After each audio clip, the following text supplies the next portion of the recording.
അസ്സലാമു അലൈക്കും വറഹ്മത്തുള്ളാഹി വബറകാതുഹു. അൽഹംദുലില്ലാഹി റബ്ബിൽ ആലമീൻ അൽ-ആഖിബത്തു ലിൽ മുത്തഖീൻ. അല്ലാഹു സുബ്ഹാനഹു വ തആല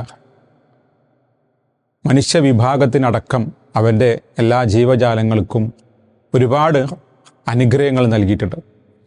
അല്ലാഹു നൽകിയിരിക്കുന്ന ഏറ്റവും വലിയ അനുഗ്രഹത്തിന് വിധേയരായ ആളുകളാണ് വിശ്വാസികളായ നമ്മൾ, അഥവാ ഹിദായത്ത് ലഭിച്ചിരിക്കുന്ന ആളുകൾ. എല്ലാ ദിവസവും 17 തവണ നമ്മൾ അള്ളാഹുവിനോട് ഹിദായത്ത് കിട്ടിയിട്ടും അത് ചോദിച്ചുകൊണ്ടിരിക്കുകയാണ്. ഇഹ്ദിന സിറാത്തൽ മുസ്തഖീം, നേരായ മാർഗത്തിൽ നാഥ നീ ഞങ്ങളെ നയിക്കണമേ എന്ന് അത് നമ്മൾ എല്ലാ ദിവസവും ചോദിച്ചുകൊണ്ടിരിക്കണം. ആ ഹിദായത്തിന് വളരെ വലിയ പ്രാധാന്യമുണ്ട്. റസൂലുള്ളാഹി സ്വല്ലല്ലാഹു അലൈഹി വസല്ലമ ആ ഹിദായത്ത് നിലനിൽക്കാൻ വേണ്ടി പലപ്പോഴും പ്രാർത്ഥിച്ച ഒരു പ്രാർത്ഥനയാണ് അല്ലാഹുമ്മ ഇന്നി അസ്അലുക്കൽ ഹുദ വത്തുഖ വൽ അഫാഫ വൽ ഗിന. ഈ 4 കാര്യങ്ങൾ റസൂൽ പലപ്പോഴും ചോദിച്ചിരുന്നു. അപ്പോൾ സന്മാർഗം ചോദിക്കുക എന്നത് ഒരു വിശ്വാസിയുടെ ധർമ്മമാണ്. അത് പ്രത്യേകമായി നമ്മൾ അള്ളാഹുവിനോട് ചോദിക്കേണ്ട ഒരു കാര്യമാണ്.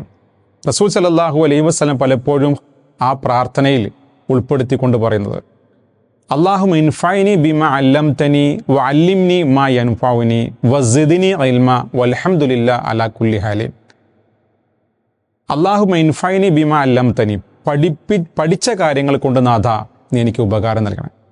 വഅല്ലിംനി മാ യൻഫഉനി, ഉപകാരപ്രദമായ കാര്യം എന്നെ നീ പഠിപ്പിക്കണം. വസിദ്നി ഇൽമ, എൻ്റെ അറിവ് വർദ്ധിപ്പിച്ചു തരണേ.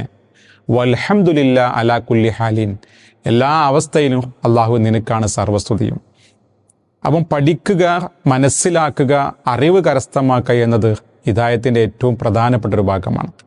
അപ്പം സന്മാർഗം അത് ലഭിച്ചവരാണ് യഥാർത്ഥ സൗഭാഗ്യവന്മാർ. അത് നേടിയെടുത്തിരിക്കുന്ന നമ്മൾ അതിൽ നിലനിൽക്കാൻ വേണ്ടി നിരന്തരമായി അള്ളാഹുവിനോട് പ്രാർത്ഥിച്ചു കൊണ്ടിരിക്കണം. ആ ഹിദായത്ത് നിലനിർത്തിക്കൊണ്ട് അള്ളാഹുവിൻ്റെ യഥാർത്ഥ ഭക്തരായിക്കൊണ്ട് ജീവിച്ച് മരിക്കാൻ അള്ളാഹു നമ്മെ അനുഗ്രഹിക്കുമാറാകട്ടെ. അസ്സലാമു അലൈക്കും വറഹ്മത്തുള്ളാഹി വബറകാതുഹു.